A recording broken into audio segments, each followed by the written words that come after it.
বারের তাকবীরের ধ্বনি দিলে ইমানদারের ঈমান বাড়ে, কথা বলেন ঠিক কিনা?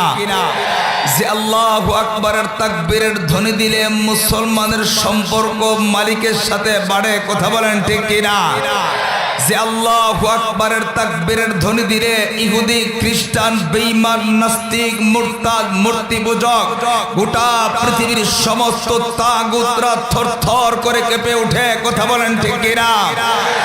আল্লাহু আকবারের তাকবীরের ধ্বনি মুসলমান এমন ভাবে আমাকে আপনাকে দিতে হবে যেমন ভাবে সিলেটের মাটিতে শাহজালাল ইয়ামানি রাহমাতুল্লাহি আলাইহি আল্লাহু আকবারের তাকবীরের ধ্বনি দিয়েছিলেন। এক আল্লাহু আকবারের তাকবীরের ধ্বনির আওয়াজে গৌর গোবিন্দের রাজপ্রাসাদ ভেঙে টুকরা টুকরা হয়েছিল। এ বাংলাদেশের ভিতরে যখন নাস্তিক তসলিমা নাসরিন আল্লাহর কোরআনের অপব্যাখ্যা করেন, মুসলমান নারীদেরকে বেপরদায়ী রাস্তায় নামানোর অপচেষ্টা করেছিল, তখন আল্লাহু আকবারের তাকবীরের ধ্বনিতে বাংলাদেশ থেকে নাস্তিক তসলিমা নাসরিন পালাতে বাধ্য হয়েছিল, কথা বলেন ঠিক কিনা? আল্লাহু আকবারের তাকবীরের ধ্বনির আওয়াজে নাস্তিক তসলিমা পালিয়েছিলেন, মৃত্যুর পরেও বাংলাদেশে ঢুকতে পারে নাই। এ মুসলমান সমসাময়িক সময়ে বাংলাদেশের ভিতরে দুইটা ষড়যন্ত্র চলতেছে। এক নাম্বার হচ্ছে হিন্দুদের একটা সংগঠন ইসকন সংগঠনটা বাংলাদেশের ভিতরে মুসলমানের অস্তিত্ব বিলীন করতে চায়। দ্বিতীয় নাম্বার সাতপন্থী তাবলীগ জামাত বাংলাদেশের উলামায়ে কেরামকে বৃদ্ধাঙ্গুলি দেখায়া বাংলাদেশের মানুষের ভিতরে বিভ্রান্ত সৃষ্টি করতে চায়। আজকের ময়দান থেকে বলতে চায়, যদি কখনো এই সাতপন্থীদেরকে উৎখাত করার জন্য বাংলাদেশের মাটিতে উলামায়ে কেরামের তাবলীগকে সমুন্নত রাখতে রাজপথে নামা লাগে, কারা কারা প্রস্তুত আছো? দুইটা হাত ধরে আল্লাহর রাখো।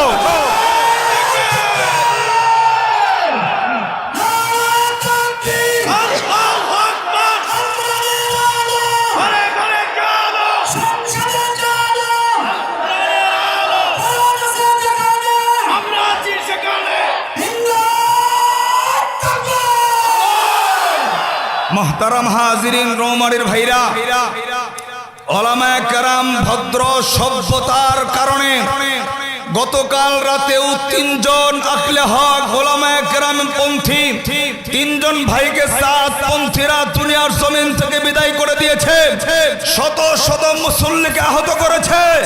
সাতপন্থীরা তোমরা শুনে রাখো, উলামায়ে কেরামের নির্দেশ আসলে রাস্তায় ফেলে ফেলে জবাই করব, কুত্তার মতো জবাই করব, কথা বলেন ঠিক? আলেমদেরকে চিনে নাই, কথা কোন ঠিক কিনা? আমরা শুধু অপেক্ষায় আছি বড়দের নির্দেশ আসবে, রাজপথে ঝাঁপায় পড়ব। অর্থের প্রয়োজন অর্থ দেব, রক্তের প্রয়োজন রক্ত দেব, জীবনের প্রয়োজন জীবন দেব, বাতিলের সামনে মাথা নত করব না। কারা কারা রাজি আছো? দুইটা হাত তুলে একটা তাকবীর দাও, নারায়ে তাকবীর।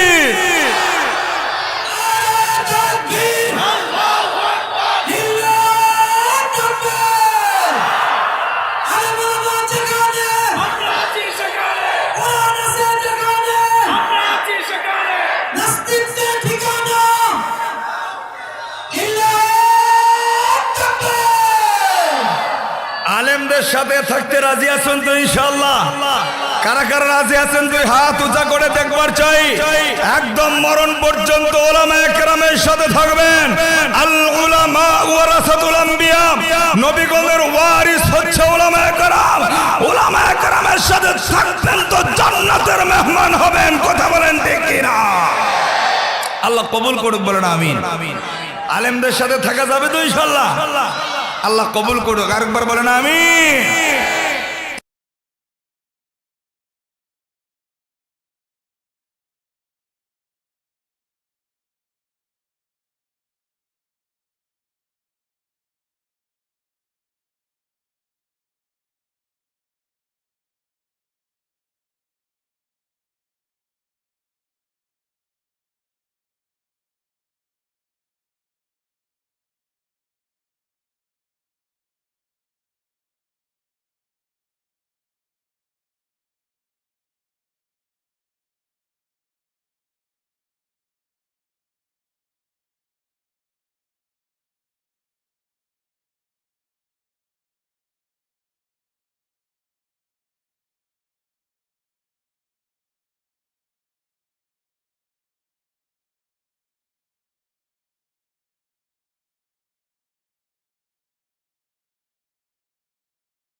গফুর কামার ভাইরা, আজকের মাহফিলটা এলাকার জন্য রহমত, এই এলাকার জন্য বরকত হতে পারে আমার আল্লাহ। আজকের মাহফিলের ওসিলায় আমার আপনার জিন্দেগির গুনাহ মাফ করে দিতে পারে, কথা বলেন ঠিক কিনা?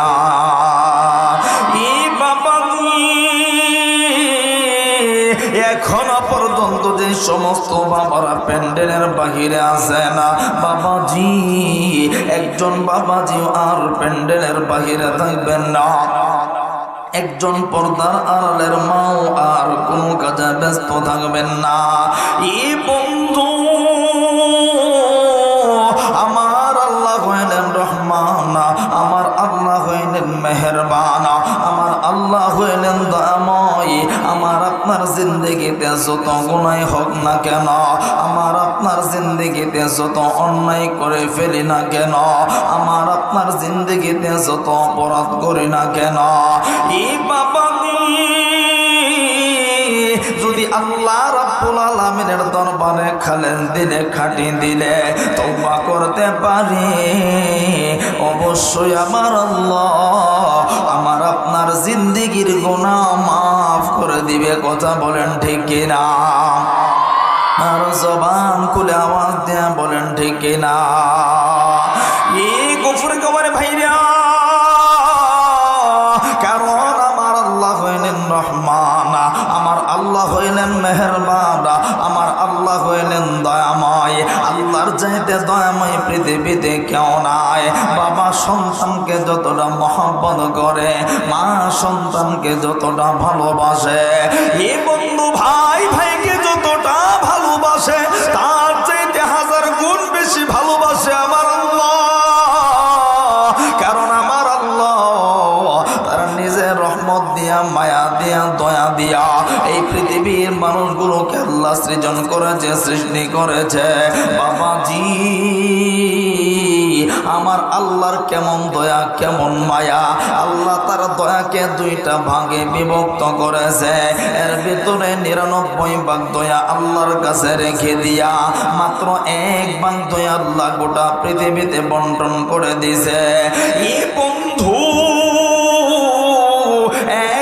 দয়ার একটু পরিমাণ দয়া আসমান জমিন, চন্দ্র সূর্য গাছপালা তরুলতা পশু পাখি মানব দানব সব কিছুকে মিলাইয়া আমার আল্লাহ 1 ভাগ রহমত, 1 ভাগ দয়া দান করেছেন। আর 99 ভাগ দয়া আল্লাহর কাছে রেখে দিয়েছেন। এই বন্ধু আমার আপনার ভিতরে 1 ভাগ দয়ার একটু পরিমাণ দয়া থাকার কারণে, একটু পরিমাণ মায়া থাকার কারণে আমি আপনি কখনো সন্তান ভুল করলে ফালা দেই না। আমার আপনার সন্তান 1000টা ভুল করলেও কখনো তুচ্ছ করে দেয় না, কখনো বাড়ি থেকে বের করে দেয় না, কখনো তাকে ত্যায্য করে দেয় না, কথা বলেন ঠিক কিনা? এই গফুর কামার ভাইরা, 1 ভাগ দয়া থাকার কারণে যদি আমার আপনার ভিতরে এত পরিমাণ দয়া থাকে, আমার আপনার ভিতরে এত পরিমাণ মায়া থাকে, তাইলে যে আল্লাহ 99 ভাগ দয়ার অধিকারী, যে আল্লাহ আমাকে আপনাকে সৃজন করে সৃষ্টি করে পাঠাইলেন, বলেন তো সে আল্লাহর দয়া কম না বেশি? হয় নাই? জবান খুলে বলেন আমার সে আল্লাহর দয়া কম না বেশি? আর-রহমান আল্লামাল কুরআন খালাকাল ইনসানা আল্লামাহুল বায়ান আশ-শামসু ওয়াল কমারু বিহুসবান والنجم والشجر يسجدان والسماء رفعها ووضع الميزان ألا تطغوا في الميزان وأقيموا الوزن بالقسط ولا تخسروا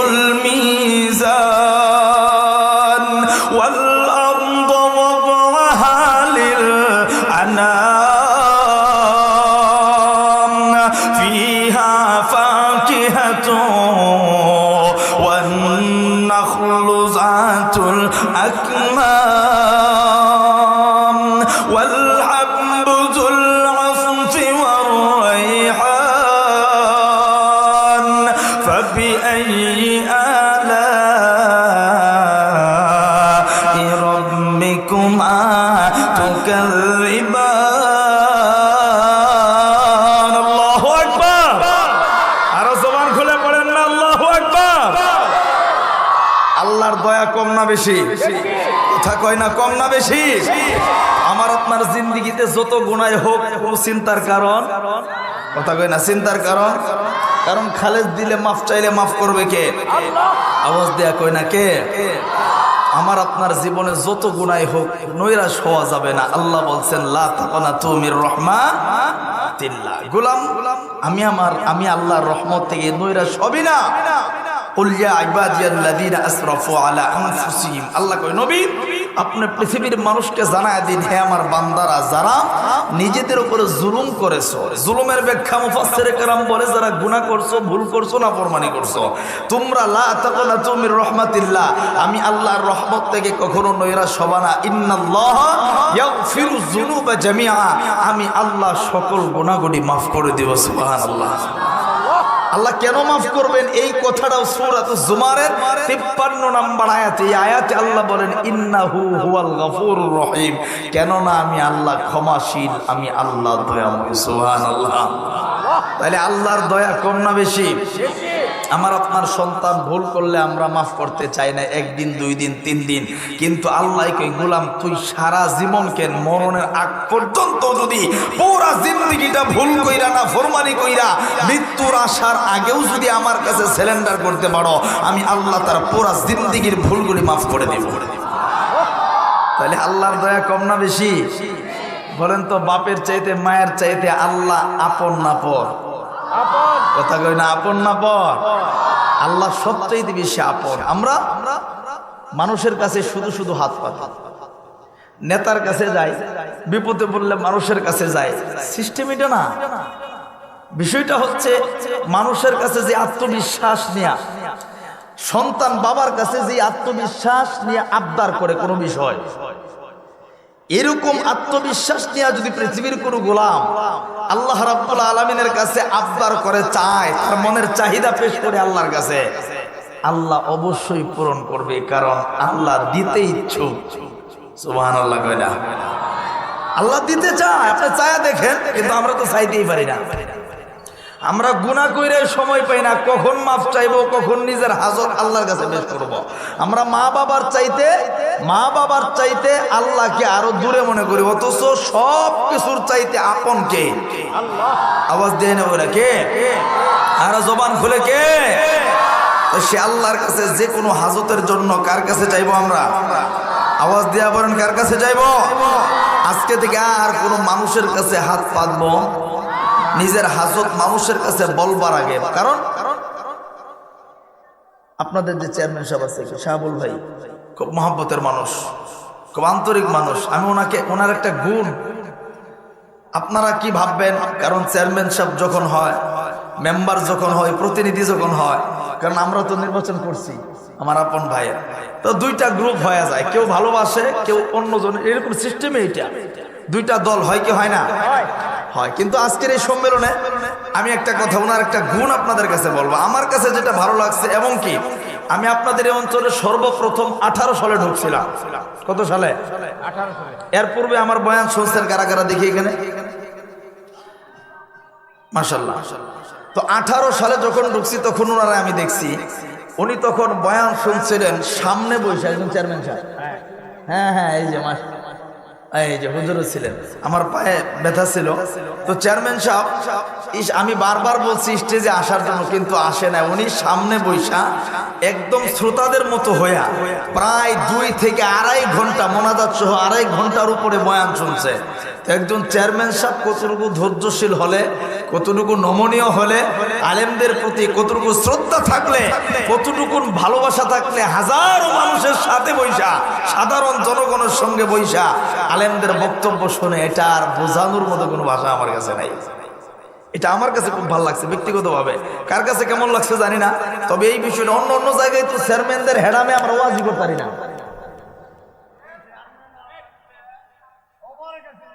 মাশাআল্লাহ। হ্যাঁ, অন্য অন্য জায়গায় চেয়ারম্যান সাহেব দেখা গেছে আমগরে বয় 3 ঘন্টা ওয়াজ করে, মানে ওই মুফাসসিরে কোরআন মনটাই করে আধা ঘন্টা ফিডায়, আজীব ব্যাপার। আর এরাও কেমন জানি ব্যাক করে, এরা যে প্রতিনিধি কে আর কি কইবেন, কোয়ারও কিচ্ছু নাই। আমাদের দেশ তো সব উল্টা হয়ে গেছে। আচ্ছা বলেন তো, এখানে ওয়াজ শুনতে আসছেন, কোন চেয়ারম্যানের বক্তব্য শুনুন লেগে আইছে?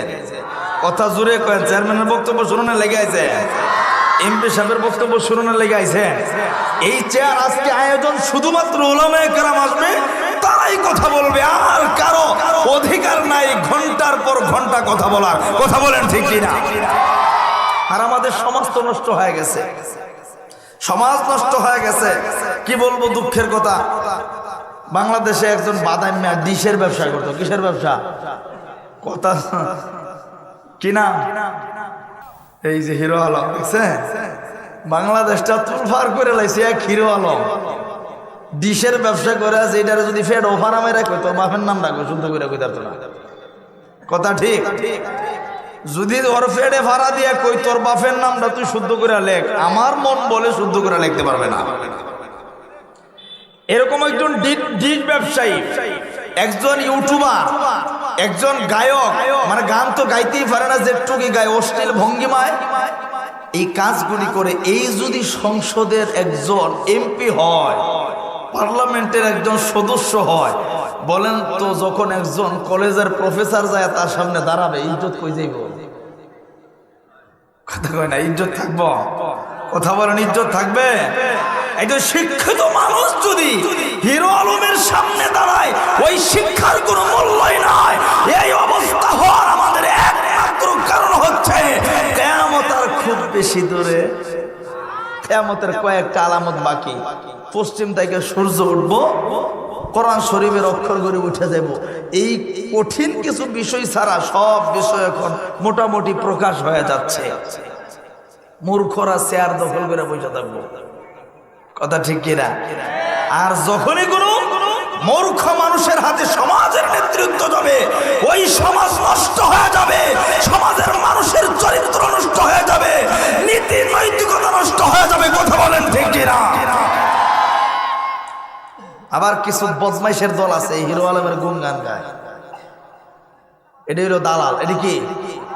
কিছু নেতা আছে, এটি হিরো আলম কয়, হিরো আলম তো ভালো মানুষ। আরে তোর ভালোর গোষ্ঠী গিলাই, বেটারা 14 বছর 24 বছর পড়াশোনা করে শিক্ষিত হইয়া এরপরে যদি পার্লামেন্টের সদস্য না হইতে পারে, ডিশের ব্যবসা করে আকাম কুকাম করে যদি মমতাজ আর এরা যদি পার্লামেন্টের সদস্য হয়, তাহলে কি হইব?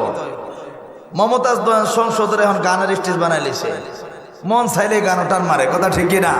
দেশকে সমস্ত ষড়যন্ত্র থেকে হেফাজত করে, বলেন আমিন। আরেকটু জবান খুলে বলেন আমিন। তো মুহতারাম হাজিরিন, খালেদ দিলে খাঁটি দিলে আমি আপনি যদি তওবা করি, অবশ্যই আল্লাহ রাব্বুল আলামিন আমাকে আপনাকে মাফ করবে। কথা বলেন ঠিক কিনা? আল্লাহ বলেন, গোলাম তোমরা তওবা করো খালিস দিলে। কোন দিলে? আল্লাহ রাব্বুল আলামিন বলেন, ইয়া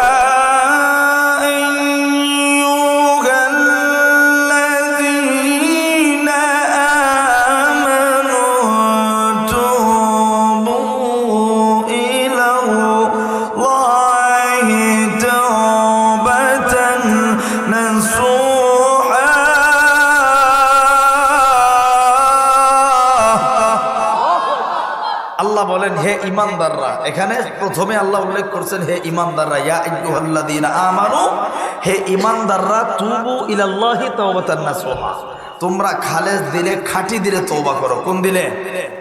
এটার ব্যাখ্যা দিবার গেলে অনেক সময়, এই কিছুদিন আগে অল্প সময় কথা বলছি, আজকেও অল্প সময়। তো আল্লাহ এখানে শুধুমাত্র ইমানদারদেরকে বলছেন, হিন্দু খ্রিস্টান বৌদ্ধ নাসারা ভিন্ন কোনো ধর্ম অবলম্বনদেরকে আল্লাহ বলে নাই। শুধুমাত্র ইমানদারকে ডাক দিয়া বলছেন, হে ইমানদাররা, তুবু ইলাল্লাহি তাওবাতান নাসুহা, তোমরা খালেজ দিলে খাঁটি দিলে তওবা করো। তো খালেজ দিলে খাঁটি দিলে তওবা করলে পুরস্কার কি? আল্লাহ বলেন,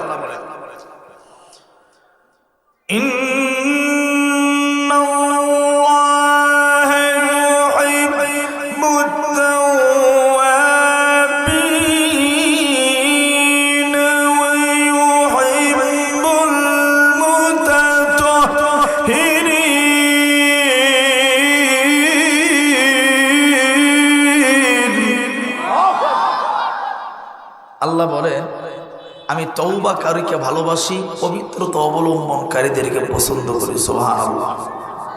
তাইলে আমরা আল্লাহর পছন্দের গোলাম হতে চাই কি চাই না?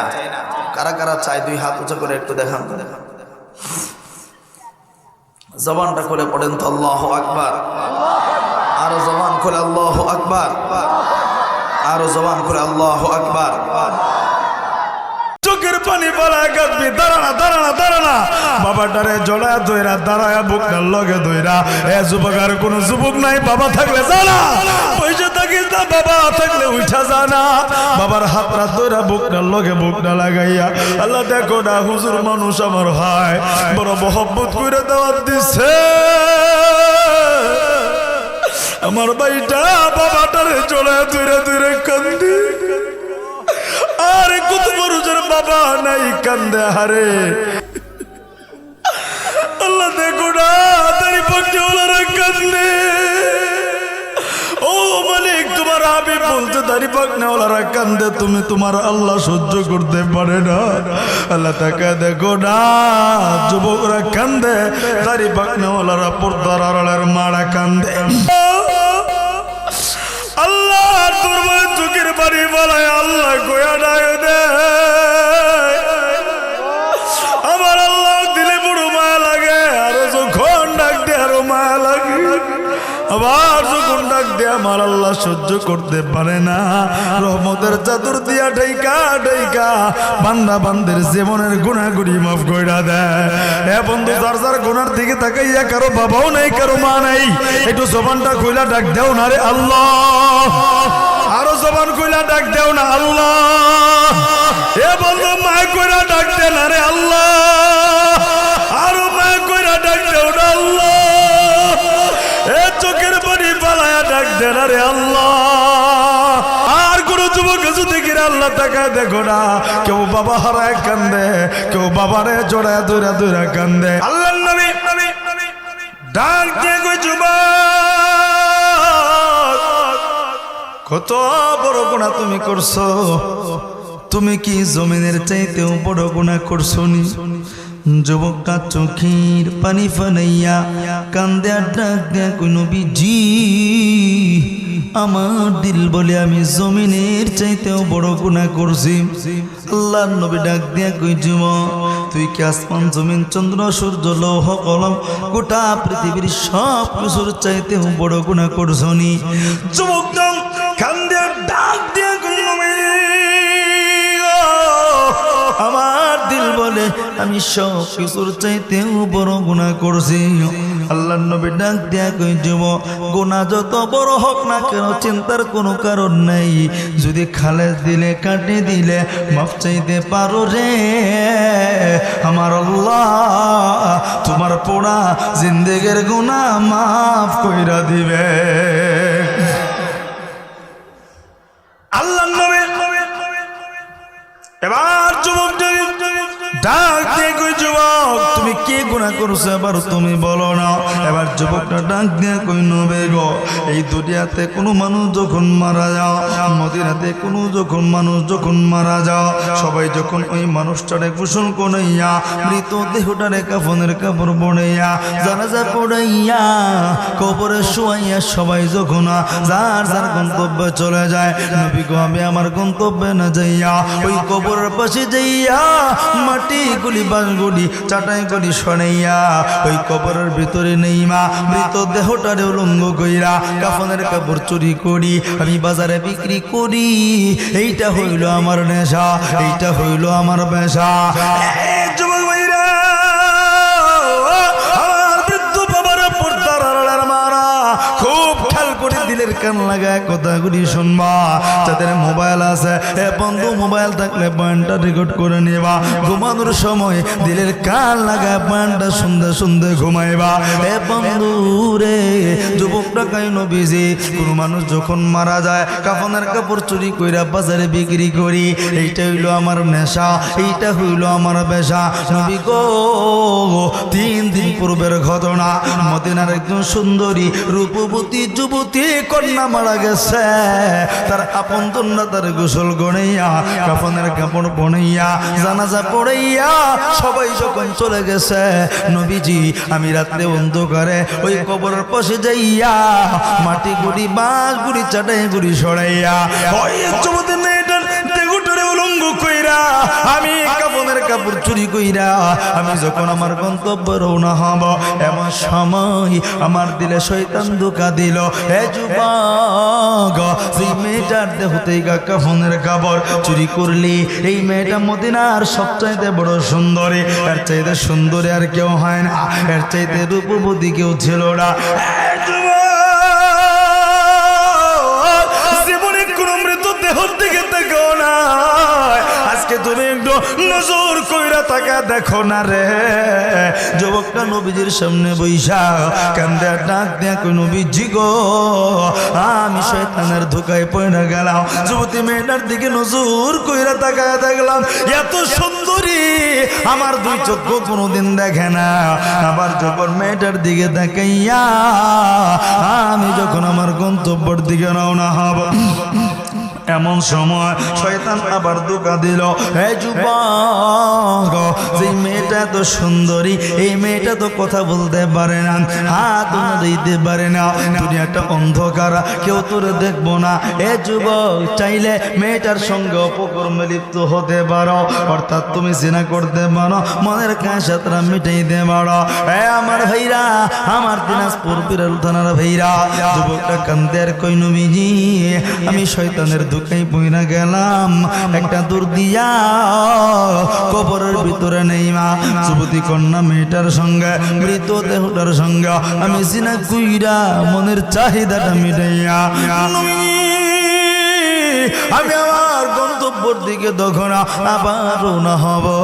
এমন সময় আমার কানে আওয়াজ আসে, আমার মনে হলো আমার আল্লাহ ওই যুবতী মেয়েটার মেয়েটার জবানটা আল্লাহ খুইলা দিয়েছে।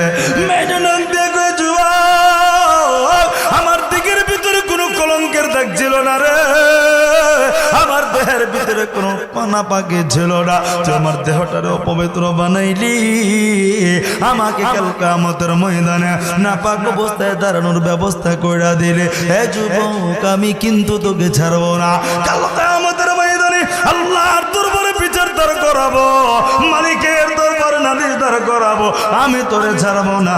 যুবকটা কান্দের কোনো বিজি এই কথা শোনার পরে আর আমি ওইখানে থাকতে পারি না, একটা দৌড় দিয়া কাফনের কাপড় ফালাইয়া আমি বাড়ির দিকে রওনা হয়েছি, কিন্তু বাড়ির দিকে মনটা যায় না। ওই কথা শোনার পর আমার মন শুধু বলে রে কাল কিয়ামতের ময়দানে আমার আল্লাহ যখন আমারে ধরবো আমি কোথায় যাব? এই মেয়েটা যদি আমারে মাফ না করে আমি তো যার নামে হয়ে যাব। আমি বাড়িতে যাইতে পারি না, 3 দিন হয়ে গেছে, আমি জঙ্গলেও যাইতে পারি না, থাকতে পারি না। নবী গো 3 দিনের ভিতরে এক ফোঁটা পানি খাইতে পারি না, এক লোকমা খাবার আমার ভিতরে যায় না, শুধু মনে হয় আমি জাহান্নামের আগুনের লাকড়ি হয়ে গেছি। নবীজি আমি এই অবস্থায় পাগলের মতো ঘুরতেছি। নবী গো এত বড় গুনাহ করছি, আমার আল্লাহ কি আমার এই গুনাহটা মাফ করবো নে? মায়ার নবী ডাকতে গুজবা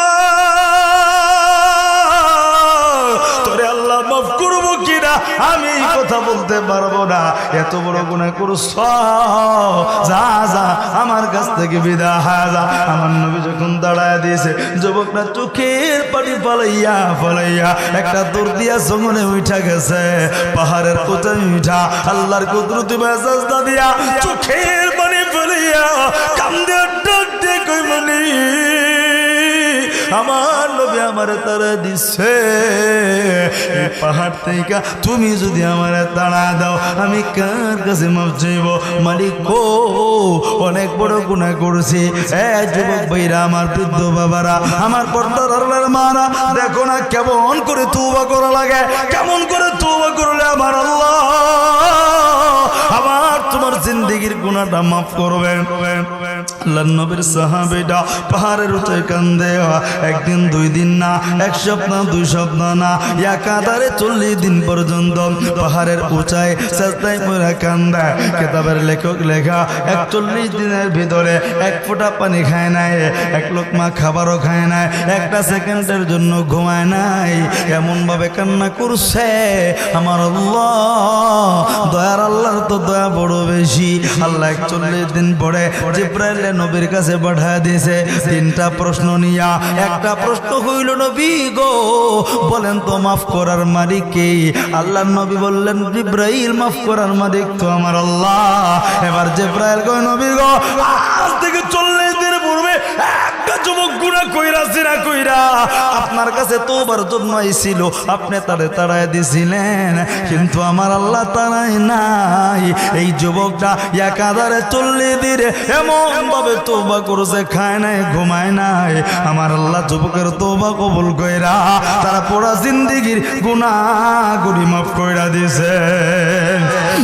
জোরে বলেন না আল্লাহু আকবার, আরো জোরে আল্লাহু আকবার। দিনাজপুরের ভাইরা, আমার বিরল থানার বাবারা, আমার পর্দার আড়ালের মারা, এইভাবে তওবা করা লাগে। সাহাবায়ে কেরাম গুনাহ হয়ে গেলে ঘুমাইতে পারে নাই, খাইতে পারে নাই, ভালো লাগে নাই। আর আমি আপনি গুনাহ কইরা ঘুরি, মনে শান্তি লাগায়। এ বন্ধু, এটার কারণ হইল গুনাহ করতে করতে দিলটা পাথর হয়ে গেছে। গুনাহ করতে করতে আমাদের দিলটা অন্ধকার হয়ে গেছে রে। যুবক ভাইরা রে, জীবনে এই মজলিসে আমরা যারা আছি, আমি সহ আমরা সবাই গুনাহগার, এমন কেউ নাই যার জীবনে কোনো গুনাহ নাই।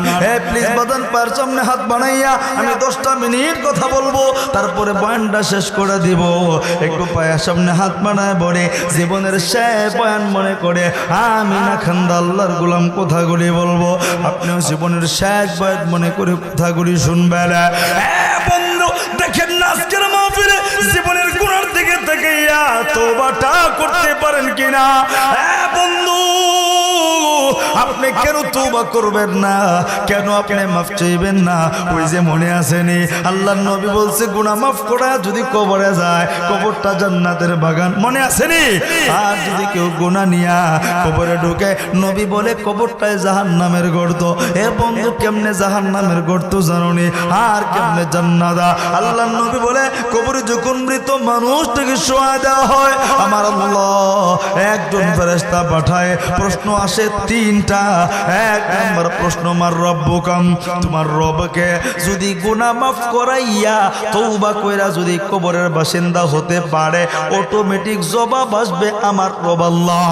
দ্বিতীয় প্রশ্নটা হবে, তোমার ধর্ম কি? অটোমেটিক জবাব দিব আমার ধর্ম ইসলাম। বন্ধু, তৃতীয় নম্বর প্রশ্ন করবে, তোমার নবীকে? আমি আপনার জবাব দিব, নবী মুহাম্মদুর রাসূলুল্লাহ। সবাই পড়ি সাল্লাল্লাহু আলাইহি ওয়াসাল্লাম। আল্লাহর নবী বলে, এই 3টা প্রশ্নের জবাব যখন দিয়া দিব রে, 1 সেকেন্ডও দেরি হবে না। আমার আল্লাহর ফেরেশতারা সঙ্গে সঙ্গে কবরের ভিতরে জান্নাতের গাড়িটা বিছায় দিবে। জান্নাতের সঙ্গে কবরটা সংযুক্ত হয়ে যাবে। এক কথায় কবরটাই জান্নাতের বাগান হয়ে যাবে। বন্ধু, আর যদি জিন্দেগির গুনাহগুলি মাফ করিয়া, আরে তওবা সারা যদি আমি মাওলানাও কবরে ঢুকি, আমার আপনার সামনে প্রশ্ন আসবে 3টা। বলেন কয়টা? 1 নম্বর প্রশ্ন, মার রব্বুকা, তোমার রবকে? আহারে যদি গুনাহ লইয়া যায়, আমি মাওলানা জবাব দিব লা দেরি আমি জানি না। দ্বিতীয় প্রশ্ন করবে, তোমার ধর্ম কি? আমি আপনি বলবো জানি না। তৃতীয় প্রশ্ন করবে, তোমার নবীকে? আমি আপনি বলবো লা দেরি আমি জানি না। আল্লাহর নবী বলে হাদিসের ভিতরে পাওয়া যায়। এ বন্ধু, নবী বলে তিনটা প্রশ্নের জবাব যখন দিতে না পারবো মায়া দয়া নাই, আরে একটা সেকেন্ডও দেরি হবে না। আল্লাহর নবী বলে কবরের দুই পাশের মাটি করে চাপ দিয়ে ধরবে। মায়ের নবী বলে বন্ধুর একটা চাপ দিবে, এক পাথরের হাড্ডিটা ভাঙা চূর্ণ বিচূর্ণ হইয়া আর এক পাথরে ঢুইকা যাবে। হে বন্ধু, এটা কোনো রবীন্দ্রনাথ ঠাকুরের কোনো গল্প না, নবীজির হাদিস। যদি ইমান থাকে বিশ্বাস করো আর চোখের পানি ফেলায় গুনার জন্য কাঁদো। আল্লাহর নবী বলে কেউ যদি গুনার দিকে থেকে এক ফোঁটা চোখের পানি ফেলাইতে পারে আমার আল্লাহ ওই বান্দা বান্দির পুরা জিন্দিগির গুনাহগুলি বুঝি মাফ করিয়া দেয়। এ বন্ধু তুই পাশের মাটি ঘুরে চাপ দিয়া ধরবে। শুধু তাই না, আল্লাহর নবী বলে সাপগুলি পেঁচায়া দুইরা কামড়ায়া মাটির নিচে ডাবা দিবে, আবার পেঁচায় কামড়ায় উপরে উঠা। দিনাজপুরের বিরুল থানার ভাইরা পত্তরের মারো বললো কুল দুনিয়ার পাই পইরা আল্লাহরে বইলে গেল। আরে চিন্তা করে দেখো না, আমি তুমি দুনিয়ার রাস্তায় সাপ দেখলে রাস্তা ছেড়ে দৌড় দিই, ঘরের ভিতরে সাপ দেখলে ঘরে ঢুকি না। আহারে ওই ছোট্ট একটা ঘরের ভিতরে সাপগুলি যখন আমারে তোমারে দুইরা পেঁচায়া কামড়ায় মাটির নিচে ডাবাবি,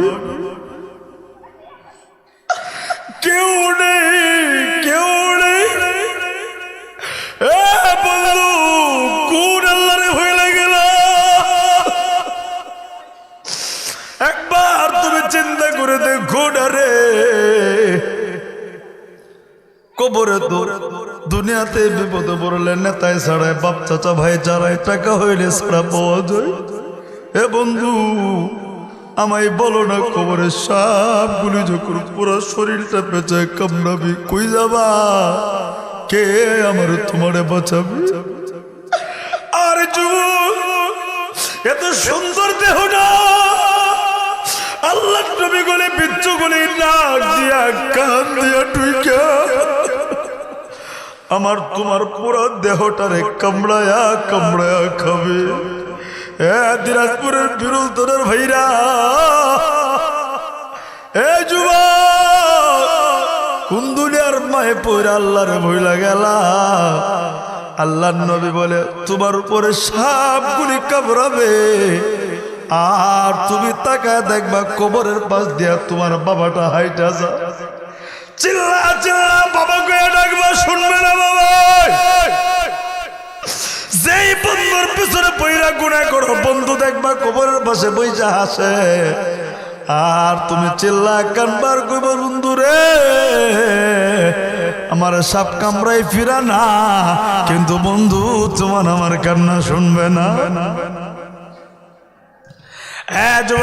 শুধু তাই আল্লাহর নবী বলে ওইখানে যে ফেরেশতাটা মারবে, আরে বন্ধুরে আল্লাহর নবী বলে কানে শুনবে না, চোখেও দেখবে না, এই ফেরেশতার দিলে কোনো দয়া থাকবে না রে। এমন ভাবে আমারে তোমারে পেঁচায়া কামড়াবে, আর ফেরেশতারা বড় বড় হাতুড়ি দিয়ে আমার তোমার দেহে মারতে থাকবে। দিনাজপুরের বিরল থানার ভাইরা, খবরটা বড় কঠিন জায়গা, কেমনে বুঝাবো আজকে আমার তোমার জাহান্নামের বই কান্না আছে না। হাসরের ময়দানটা কেমন কঠিন জানোনি? আদা তোমার সুজাইব মানুষের মগজগুলি ভাত রান্না করলে যেমন টকবক করে, আর মানুষের মগজগুলি টকবক করে গলতে থাকবে। মানুষের শরীর দিয়ে ঘাপ চড়তে মানুষগুলি হাবুডুবু খাবে। হে বন্ধু, মরণের পরের জিন্দেগিটা বড় কঠিন যদি ইমান ছাড়া যাও। হে বন্ধু, যদি গুনাহ লিয়া কবরে ঢুকি, হে বন্ধু আজকের মাহফিলে আমরা তওবা করব, আর জীবনে কোনোদিন গুনাহ করব না, নাফরমানি করব না। এমন কারা কারা আছেন দুইটা হাত উঠাইয়া একটু জবানটা খুইলা দুই পুরো চোখের পানি ফলাইয়া আমার আল্লাহরে গভীর রজনীতে একটা ডাক দেন তো দেখি আল্লাহ। আরে একটু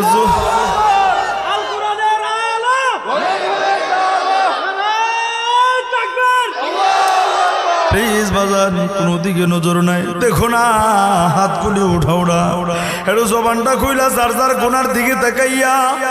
দুনিয়াতে সন্তান যখন আব্বারে আব্বা কয়া ডাক দে, বাবার দিলে বড় মায়া লাগে, আরো একবার ডাক দিলে আরো মায়া বাড়ে, আবার ডাক দিলে আরো মায়া লাগে। বাবা সন্তানটারে জড়ায়া দইরা দইরা চুমা খায়। এ দুনিয়ার মানুষ, দিনাজপুর বিরল থানার বাইরা, দুনিয়ার কোন গুণাগার যখন গুণার দিকে তাকাইয়া ভিখারির মতো হাত দুইটা বাড়াইয়া আল্লাহর দরবারে চোখের পানি ফেলায় আল্লাহ কয়া ডাক দেয়।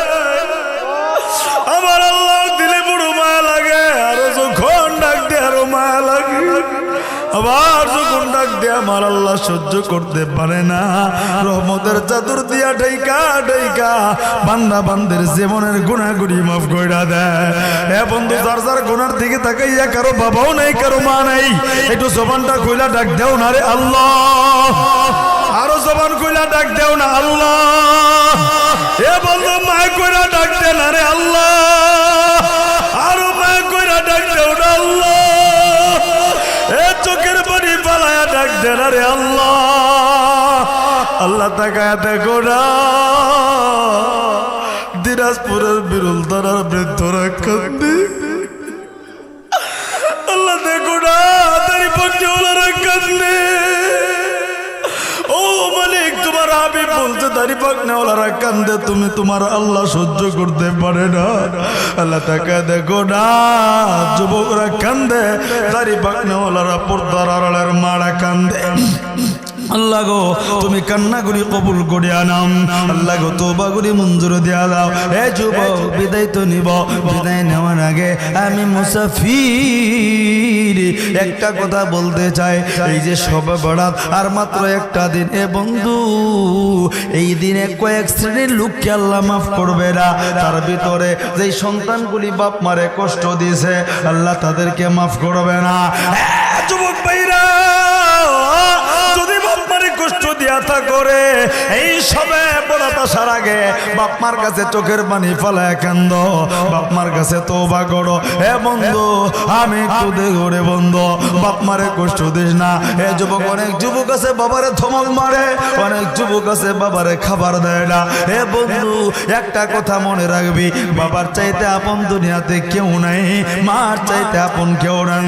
হে বন্ধু, বাবার দোয়া নিয়ে চলবি, কোথাও ঠেকবি না। বাবার কাছে দোয়া চাবি, আল্লাহ সুস্থ রাখবে, বিপদে পড়বি না, অভাবে পড়বি না, আল্লাহ অসুখে রাখবে না। এ যুবক, আমি পায়ের সামনে হাত দুইটা বাড়ায় বলি, বাবাটারে কোনোদিন কষ্ট দিস না।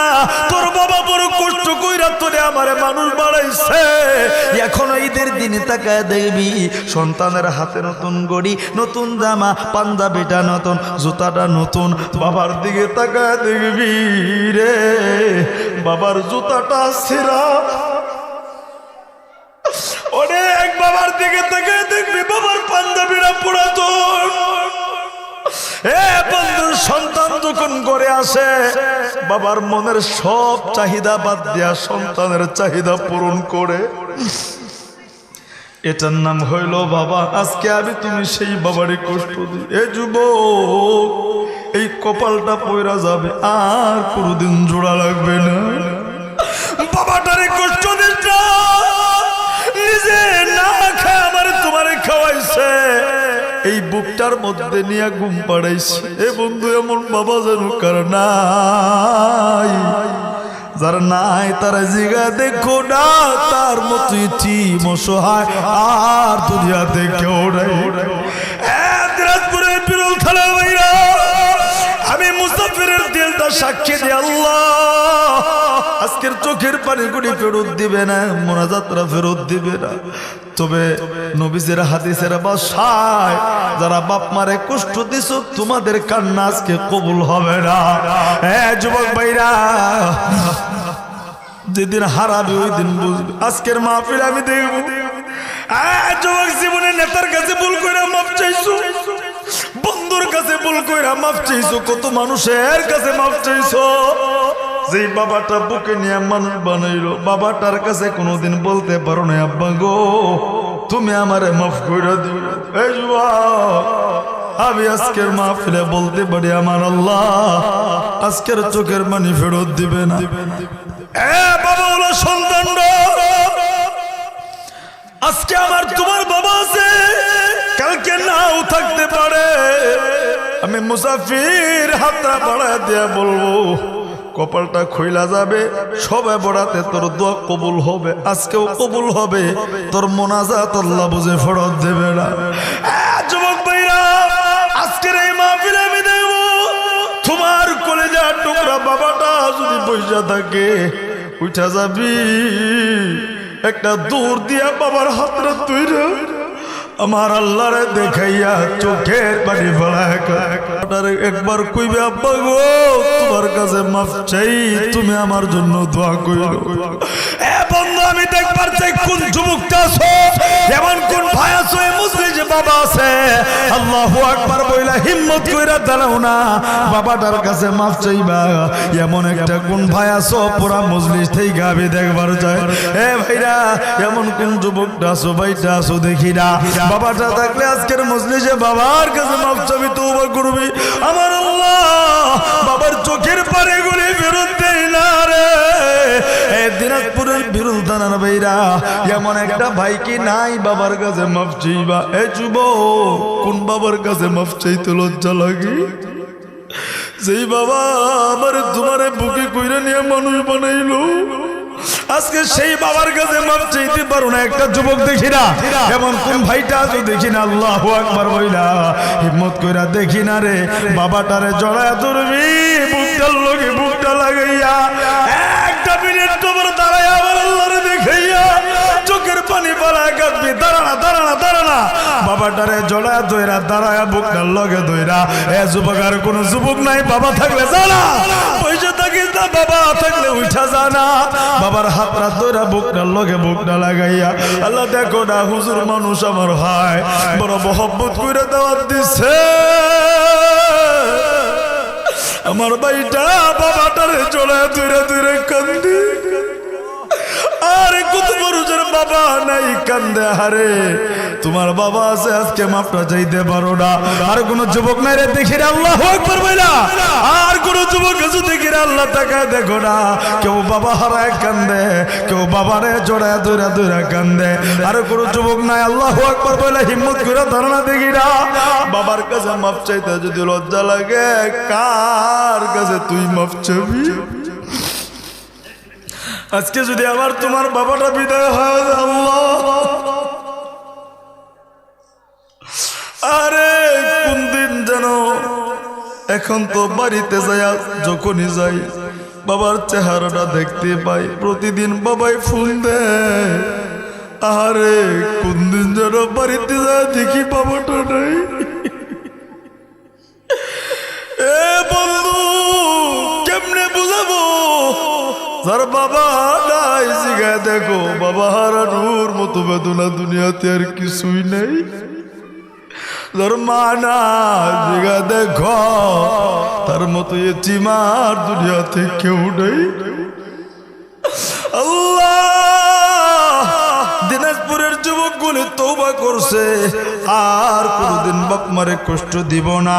আমার ভাইগুলি বাবাটারে জড়ায় ধইরা ধইরা কানছে। আল্লাহ গো, তুমি আজকের কান্নাগুলি কবুল করো, তওবাগুলি কবুল করো, চিল্লায় বলেন আমিন। বন্ধু, আমি আর লম্বা করব না, মোনাজাত করে দিব। মোনাজাত করার আগে অনেক মানুষ বসে আছে না, প্রধান বক্তাকে মহব্বত করিয়া ভালোবাসা মসজিদে দান করবেন। বন্ধু, লম্বা নয়, রমজান মাসটার সামনে, আমি খুব বেশি কষ্ট দেব না। বন্ধু, কাজ চলবে মসজিদের, 2 বস্তা সিমেন্টের টাকা, একটা কোরআন শরীফ, 30 পারা কোরআন শরীফ হোসেন মাদ্রাসা প্রবাসী 4,000 টাকা থেকে আগে দিয়েছে, আরো 4,000। বোন জামাই আপনার জাকির হোসেন ভাই আগে দিছে।